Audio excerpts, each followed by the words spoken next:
Hello guys, स्वागत है आपका हमारी एक और नवी वीडियो में।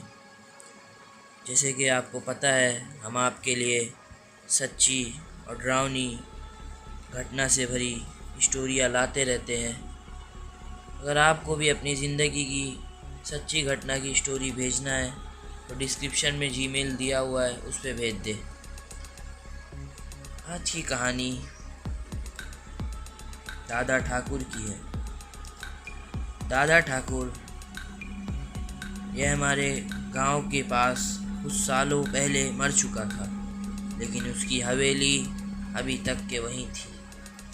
दादा ठाकुर की शैतानी हवेली। रात के समय कार धक्के खाते हुए रुक गई और उसमें आरव उसमें से नीचे उतरा और घड़ी देखी। उस वक्त रात के ठीक 9 बज रहे थे। फिर उसने कार का बोनेट खोला और उसे ठीक करने की कोशिश करने लगा, लेकिन गाड़ी स्टार्ट नहीं हो रही थी। आरव ने मोबाइल से मदद मंगवानी चाही और उसमें नेटवर्क का नमो निशान नहीं था। फिर उसने गाड़ी की पिछली सीट पर सोई हुई अपनी पत्नी मिताली को आवाज़ दी, मिताली, अरे मिताली, ओ मिताली, उठो जल्दी से, हमें आज की रात किसी गेस्ट हाउस या होटल में बितानी होगी, क्योंकि गाड़ी ख़राब हो गई है और अब मैकेनिक के बिना ठीक नहीं होगी। हमेशा की तरह मिताली नींद में ही बड़बड़ाते हुई उठी। आरव, तुमसे एक काम ढंग से नहीं होता। कब से बोल रही हूँ कि तुम्हारी पुरानी खटारा बेच कर दो, कम से कम एक सेकेंड हैंड कार ले लो। जवाब में आरव बोला, खरीद लूँगा माता रानी, अब अपना बैग उठाओ और चलो कहीं रात गुजारने का जुगाड़ करते हैं। फिर दोनों जंगल की कच्ची सड़क छोड़ के मेन हाईवे पर आ गए। उसी वक्त उन्हें जंगल में दूर कहीं से भेड़िए के रोने की आवाज़ आने लगी। वह भेड़ियों की आवाज़ों उस काली रात को और भी डरावनी बन रही थी। दोनों लगभग आधा घंटा चलते रहे, पर उन्हें न कोई लिफ्ट मिली और न कोई होटल। मिताली बोली, आरव, तुम्हारे बेवकूफ़ दोस्त मिंटू ने ये कौन से वीराने में फार्म हाउस खरीदा रखा है। इस बात पर आरव कुछ कहता उससे पहले ही आसमान में ज़बरदस्त बिजली कड़की। उस आवाज़ से डरी हुई मिताली और आरव से सीने से लिपट गई। उस वक्त आरव के चेहरे पर एक मुस्कान चमक गई थी। तेज़ बारिश के आसार नज़र आने लगे थे। तभी चलते चलते बिजली की चमचमाती तेज रोशनी में उन्हें एक पुरानी हवेली दिखाई दी। वह दोनों तेज़ी से दौड़ते दौड़ते उस हवेली के नज़दीक पहुँचे। हवेली गेट पर उन्हें कोई वॉचमैन नज़र नहीं आया, इसलिए वह दोनों गेट खोलकर हवेली के मुख्य दरवाजे के पास पहुँचे। दरवाजे पर डोर बेल के नाम पर एक पुरानी रस्सी किसी सांप की तरह लटक रही थी। उस रस्सी को आरव ने 2-3 बार खींचा, लेकिन अंदर से किसी भी घटी की आवाज़ नहीं आई। फिर मिताली ने दरवाजे पर खटखटाने के लिए अपना हाथ आगे बढ़ा रही थी। उससे पहले ही अंदर से एक भारी आवाज़ आई, अंदर आ जाओ, दरवाज़ा खुला है। उन्हें दोनों को यह बात अजीब लगी, क्योंकि अंदर से किसी भी घंटी की आवाज़ नहीं आई थी और न ही उन दोनों ने कोई आवाज़ की थी। फिर वह दोनों दरवाज़ा खोल कर अंदर गए। दरवाजे के ठीक सामने झूले पर बैठकर एक आदमी शाही अंदाज में सिगार पी रहा था। उन्हें देखते ही आरव बोला, सर, हम यहाँ से कुछ ही किलोमीटर दूर हमारे दोस्त का फार्म हाउस देखने जा रहे थे। पर बीच रास्ते में हमारी कार खराब हो गई और मदद बुलाने के लिए मोबाइल में नेटवर्क भी नहीं है। क्या हम आपके फ़ोन से एक कॉल कर सकते हैं? झूले पर बैठे उस आदमी के चेहरे पर कोई भाव नहीं था। उसने कहा, ज़रूर कीजिए, टेलीफोन ऊपर के आखिरी कमरे में है। आरव ने उन्हें पहली परिचय देना उचित समझा। उसने कहा, मेरा नाम आरव है और ये है मेरी पत्नी मिताली। जवाब में वह आदमी बोला, मेरा नाम दादा ठाकुर है, मैं इस हवेली का मालिक हूँ। आरव और मिताली हवेली की शान देखते ही रहते हैं कि उनकी नज़र दादा ठाकुर के पीछे वाली दीवार की सबसे बड़ी फ़ोटो फ्रेम पर पड़ी, जो खाली थी और पूरे घर में तस्वीर थी। उन सब में एक बात समान थी कि किसी भी तस्वीर में कोई भी हंस नहीं रहा था। सभी तस्वीर बिल्कुल भी भावनाहीन थी।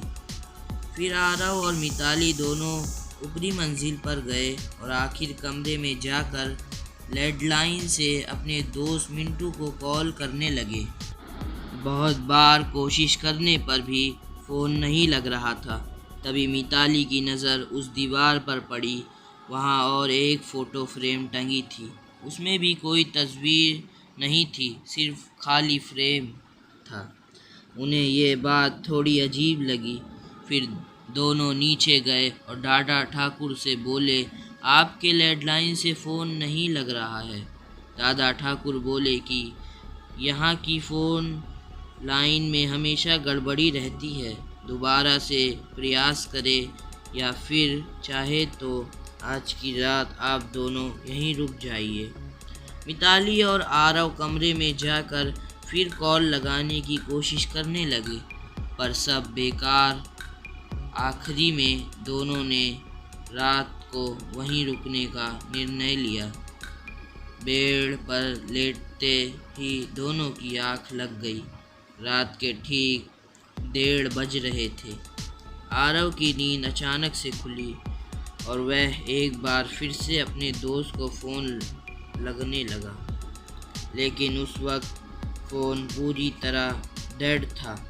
हाथ से फ़ोन नीचे रखते हुए आरव की नज़र दीवार पर गई और सामने का नज़ारा देखकर उसके चेहरे पर से हवाइयाँ उड़ गई, क्योंकि कुछ घंटों पहले देखी हुई खाली फ्रेम अब उन दोनों की तस्वीर थी और उसके नीचे लिखी थी उनके मौत की तारीख। उसने मिताली को उठाया और उसे तस्वीर दिखाई। वह बोली, यहाँ कुछ तो गड़बड़ है आरव, हमें अभी के अभी यहाँ से बाहर निकलना होगा। फिर दोनों ने वहाँ से सरपट दौड़ लगाई। सीढ़ियों से वह दोनों तेज़ी से नीचे उतरने लगे, पर उतरते वक्त सीढ़ियों पर उन्हें 4 पैरों की जगह 6 पैरों आवाज़ आ रही थी। अब वह दोनों काफ़ी डर चुके थे। कुछ भी करके उन्हें बस दरवाज़ा खोल के बाहर भागना था। पर दरवाज़ों के पास पहुंचने के बाद जब दोनों ने उसे खोलने की कोशिश की, पर उनकी कोशिश नाकाम रही,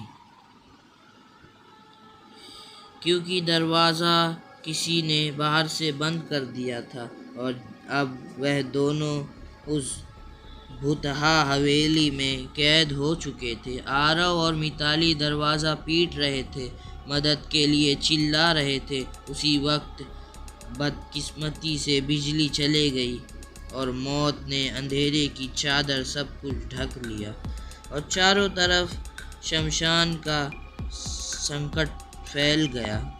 मिताली अपने कांपते हाथों से मोबाइल टॉर्च चालू करने लगी। जैसे ही उसने टॉर्च चालू की, उसकी रोशनी सबसे पहले सामने वाली उस बड़ी से फ़ोटो फ्रेम पर पड़ी, जिसे फ्रेम को आते वक्त दोनों ने खाली बिना तस्वीर की देखा था। उस खाली फ़ोटो फ्रेम में अब झूले पर बैठे दादा ठाकुर की तस्वीर शैतानी मुस्कान दे रही थी और अगले ही पल दादा ठाकुर तस्वीर से धीरे धीरे गायब होने लगे और उसके नीचे रखा हुआ झूला बिना हवा के ही झूलने लगा। उस भयानक मंजर को देखकर मिताली की घिघड़ी बैठ गई और आरव बस बेसुध देखता ही रहा। कुछ ही पलों में मोबाइल भी स्विच ऑफ हो गया। अब तक उजाले में मिताली और आरव को वह पार एक दूसरे के सांसों की आवाज़ आ रही थी, पर अब अंधेरे में उन्हें और कई सारे लोगों के सांसों की आवाज़ सुनाई देने लगी। एक एक करके सभी आवाज़ों नज़दीक आ रही थी और कुछ ही पलों में दर्द भरी चीख के साथ उन दोनों की तस्वीर भी बाकी तस्वीरों के साथ हवेली की दीवार पर टंग गई और दादा ठाकुर झूले पर बैठ के सिगार पीते हुए किसी और मेहमान का इंतज़ार करने लगा। मिताली और आरव को दादा ठाकुर ने मार दिया था, वही दादा ठाकुर जिसकी हम बात कर रहे थे। वह बहुत खतरनाक था। वह जब गांव में जिंदा था तभी भी वह लोगों को परेशान किया करता था। उसने जिंदा रहने के साथ उसने 3-4 बच्चों को मारा था। वह हवेली में अकेले रहा करता था, लेकिन जब वह जिंदा था तब उसके 2 भाई और एक छोटी बहन भी रहा करती थी। उसने प्रॉपर्टी के लिए उन लोगों को भी मार दिया था। गाइस, आज की यही कहानी थी। अगर आपको अच्छी लगी हो तो सब्सक्राइब कीजिए और लाइक कीजिए।